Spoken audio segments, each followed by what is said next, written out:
Scooby-Doo has been around for decades. Ever since the 1960s, the Mystery Gang have refused to go away. If you ask anyone about Scooby-Doo, they would have their own version that they loved so dearly, whether it's the original Scooby-Doo from the 1960s, or What's New Scooby-Doo, or even Be Cool Scooby-Doo. Everyone will know who Scooby-Doo is. The show was extremely successful during the 70s and the early 80s, but by the late 1980s, it was clear Scooby-Doo was losing its popularity. So in 1988, Scooby-Doo went off the air with no plan to return. But after a 10-year hiatus, Scooby-Doo returned to the people's screens with a straight-to-VHS movie, and eventually 3 other straight-to-VHS movies between the years 1998 and 2001. For years, these movies have been highly praised as some of the best Scooby-Doo media ever, and I really want to put my money where my mouth is and see if these movies are really as good as everyone remembers.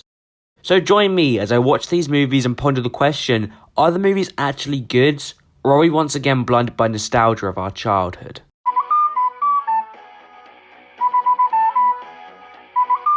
In the mid-90s, Time Warner took over all Hanna-Barbera properties, but Warner Brothers didn't have any plans for Scooby-Doo, so they just told the Scooby-Doo team to make a straight-to-VHS movie. And that's it. Warner Bros. Didn't oversee this at all. This was just an experiment for the company. The team that made the film consisted of many people who worked on the original show, and it was directed by Jim Stenstrom. And due to that fact, they had no leash on them. They had unlimited creativity and unlimited time to make this. They were literally just told to give the product to Warner when they were done. But for some odd reason, when it was sent over to Warner Bros., they spent $50 million on advertising this movie. They even advertised it as the forefront of their semi-new channel, Cartoon Network, by doing a Scooby-Doo marathon leading up to the premiere of Scooby-Doo on Zombie Island. As a kid, I watched Zombie Island a lot, as I had it on DVD and it was always airing on Cartoon Network and Boomerang. And I was born 9 years after this film came out, which is a testament to how iconic this movie is. This film was a huge deal for the real world, as it had been 10 years since Scooby-Doo has been in our screens, and for the Scooby world, it had been at least a few years since the gang had seen each other. They were even sporting new looks, with Shaggy replacing his red shirt to the now iconic green shirt, and Fred wearing less whatever the fuck you call that look. And they also now have Sclera, hold on.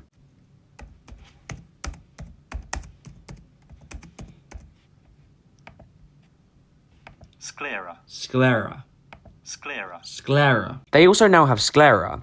A few years after splitting up, the Mystery Inc. gang are now living separate lives, with Daphne having a TV show, which Fred is the camera guy for, Velma owning a bookstore and writing books on their adventures as mystery solvers, and Scooby and Shaggy working on airport customs. However, after Daphne has an interview on a talk show announcing that she would work on supernatural parts of her show to try and find real monsters, Fred decides to get the Mystery Gang back together to search for a real monster across America, eventually finding exactly that in Louisiana on a remote island.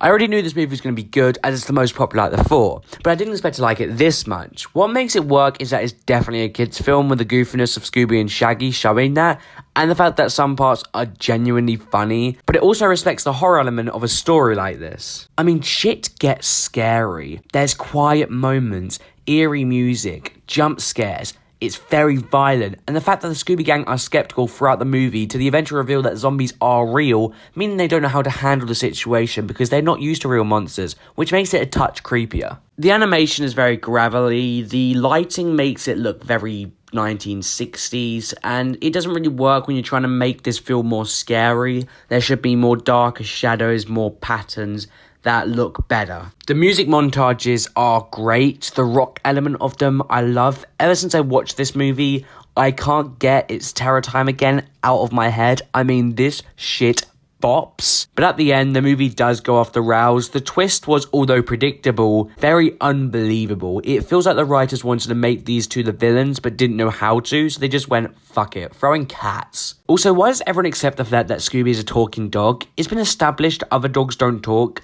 so if I see a talking dog, I would freak the fuck out. Another complaint I have is that it took way too long to get into the main storyline. When a movie is 1 hour 16 minutes, 30 minutes where the story hasn't even started yet is not a good amount of time. There was only 40 minutes to establish zombies, cats, villains, all this, and it just didn't work out as well. This movie was really good, and it was a great way to bring back these beloved characters to our big screen, and that was clear for a lot of people. With Scooby-Doo doing so well, Warner Bros. Immediately greenlit a second movie, but this came with consequences.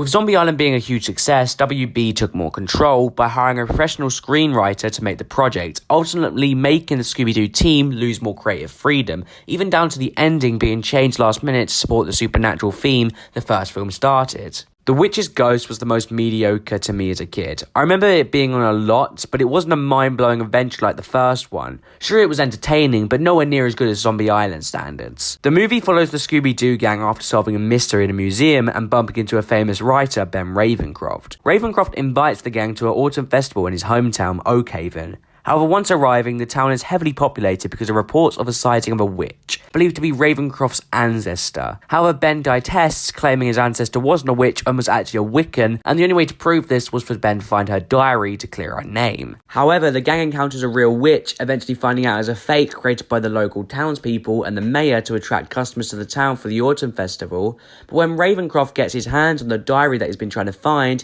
it turns out his ancestor was actually a witch, and Ravencroft believes it's his birthright to be a warlock, and releases his ancestor who was trapped in the diary centuries ago, with this backfiring on him greatly. Oh yeah, and the Hex Girls are here, which canonically means Fred, Shaggy, and Scooby are into goth girls. The movie's acting is so much better than the first. In my personal opinion, in Scooby-Doo and Zombie Island, BJ Ward didn't sound right as Velma. What are you doing to my kitchen? Jinkies. Guess I got carried away. But in this one, her performance was so much better due to the fact that the story surrounded Velma and her relationship with Ben Ravencroft. They also replaced Billy West with Scott Ernest as the voice of Shaggy, which I think was a great choice because I don't think Billy West really fit as Shaggy. What to do, eh, Scoob?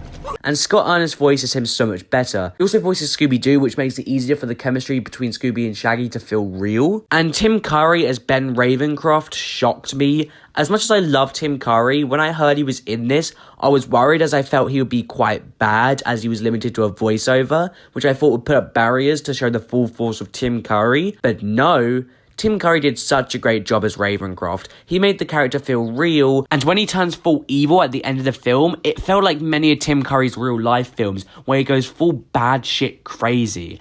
I don't think I would have enjoyed this movie as much if Tim Curry wasn't Ben Ravencroft. They also keep running this joke where someone says dog and Scooby says where, which confuses me. Is he a dog from the pound? Is he an alien? Is he a dog alien? Is he just a dachshund with magic wizard powers? Or is he just something else entirely? Tell me, Scooby-Doo. Tell me, WB. They also made Fred, Velma and Daphne a lot more modern, with Zombie Island still making the characters feel like they were stuck in the 60s cartoons with the goofiness. In this one, Fred, Daphne and Velma feel a lot more grounded and real. However, Shaggy and Scooby are still full-on 60s cartoons with silly sound effects, hippie-like clothes, and eating too much, which actually kind of works, as it makes sure the movie doesn't become too serious. It's still a kid film, after all. They also, for some reason, made Thorne really important during the last 20 minutes because she was 1/4 Wiccan, which I thought was weird, but Thorne kind of grew on me during my second rewatch, and I kind of totally see why they picked her to be the secret protagonist. The movie follows on from Zombie Island with the horror aesthetic, with dark lightings and shadows on characters also being experimented a lot more in this movie, and some of the clips actually generally look like a horror movie. The animation in this movie is beautiful, with highlights being the scene where Ravencroft gets his powers and the show scene of the Hex Girls. And speaking of the Hex Girls, the music in this movie, man, it's really good. It fits the 90s aesthetic perfectly, with the music being done by Billy Ray Cyrus. Overall, this movie was very enjoyable. It's not as good as Zombie Island, but it's still worth the watch. This movie grossed, I think, over 100 million. So after another success, WB greenlit a third movie.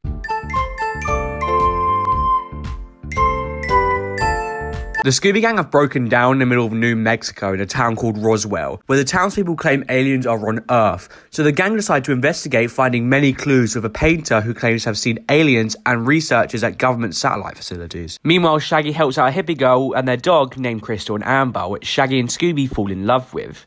The story between Shaggy and Crystal and Scooby and Amber is really nice. It shows that Shaggy doesn't want to be chasing monsters all his life, and one day will have to pick between the mystery gang he loves so much and the person he falls in love with. But eventually we find out that the aliens who the gang were chasing the whole movie are actually the satellite workers, but Crystal and Amber are real aliens, which means Shaggy and Scooby don't get to have their happy ending, which is sad because Shaggy and Scooby deserve a good ending to the story one day. The design for the aliens are really weird. I don't like how round and fake looking they look, with one of them literally looking like the frog from Flushed Away. They also don't explain how they made these flying hoverboard things. I watched this movie twice, and I can't find anywhere where they actually explained that. Even though Shaggy and Scooby are the best part of this film, Fred, Daphne, and Velma take a backseat. Fred feels like he's back in the 60s with his goofiness and him crying at the end over a kiss, and Daphne and Velma are extremely uninterested in this movie. Velma's only here to keep the story going, and Daphne just does nothing through the whole film. The animation in some ways doesn't look as good as the beautiful animation in The Witch's Ghost, but the lighting effects on the body and in certain scenes that are supposed to be dark make it feel like a horror movie, which ultimately is the goal with Scooby-Doo. Unlike the previous two movies, it isn't as mature. It sits back into feeling like a movie for children, when the other two felt like any age can put it on and enjoy it. This one feels like it was made for 9-year-olds. Don't get me wrong, this film is still entertaining,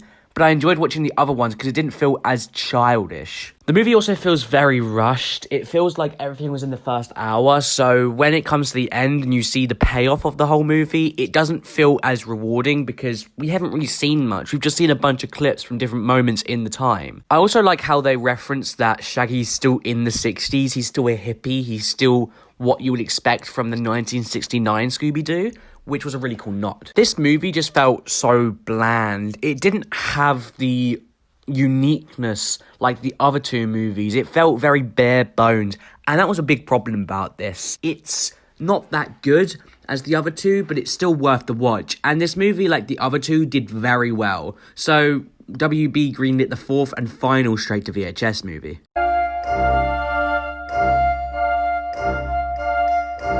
This was the only one out of the four I haven't watched before, so when I heard it was set in a video game, I was excited because the movie based around video games are always good. No, go away. This movie is the last of the VHS movies, and after watching it, I can see why the specific team felt like it should be over after this one, as the movie is drastically different to the last three. After a sentient virus escapes a video game, the Scooby-Doo gang come in to investigate, but they accidentally get sucked into the video game, basing their lives with the virus, and the only way out is to complete all 10 levels by finding 10 Scooby snacks. After getting to the final level, they meet the cyber versions of themselves based on their old designs from the 1960s, and eventually they win and get back to the real world, exposing who made the virus because the virus likes baseball. When I said the last one was made for just children, this one is even worse. The humor takes a backseat and the horror theme from the last three movies is completely gone. Also, the pacing is extremely slow. While the other three were quite fast, I found myself getting bored watching this, and whilst it's the same length as all the other films, it felt longer whilst watching. The animation took a deep dive, because this is the first digitally coloured Scooby-Doo movie, which means the dark lighting that was in the other three movies is gone, and the saturation is turned up so high your eyes want to fall out, which isn't the film's fault. Most movies digitally coloured in the early 2000s looked very saturated. The highlight of this film is probably when they meet their younger selves. The funny one-liners and showing how meta the show was, and still is to this day, is very inventive. This movie shouldn't be a movie. This was like a normal 22-minute episode stretched out for 70 minutes. So half of this movie is literally filler. There's a chase scene that goes on for around 15 minutes. If you're going to make a movie, don't fill it with a 15-minute chase scene, whether it's Scooby-Doo or not. Also, the budget clearly wasn't good enough for all these camera angles and highly imaginative areas. The gang go in the game, so by the end, the animation gets low in quality. In one scene, Cyber Shaggy literally teleports behind Fred like some sort of Enderman. Overall, this movie was very boring, and I really did not like watching it. It's also really a shame that Cyber Chase was the last of these movies, as the supernatural theme from these four movies adapted really well, and it did work. And it's a shame this was the last one, as the other three were so good, and they could have done so much better with more time. These movies changed Scooby-Doo forever, with characters from these movies making numerous reappearances and a more supernatural theme being used for Scooby-Doo projects like Scooby-Doo Mystery Incorporated. After Cyber Chase, the team that worked on these movies decided to call it a day, ending the 4-year run of straight to VHS movies to move on to other things in their lives. In 2002, Scooby-Doo will have its first show in 15 years called What's New Scooby-Doo, And in 2006, WB released its first straight-to-TV Scooby-Doo movie that would use the What's New Scooby-Doo animation style until 2009, when they changed the animation style once again to make a more modern look that they still use to this day. These movies are still some of the best Scooby-Doo media you will see to this day. With the imaginative stories and the supernatural theme, it was really a difference to the 1969 Scooby-Doo show, and it worked. And it's a shame they had to finish it here. A whole generation grew up with these movies and became the animators on the new Scooby-Doo shows that we see in present day. So to answer the question at the start, yes, these movies are good. We may be blinded by nostalgia a bit, but these movies are genuinely imaginative and great, and they should live on in everyone's memories forever. Ron? Where? Oh, for fuck's sake!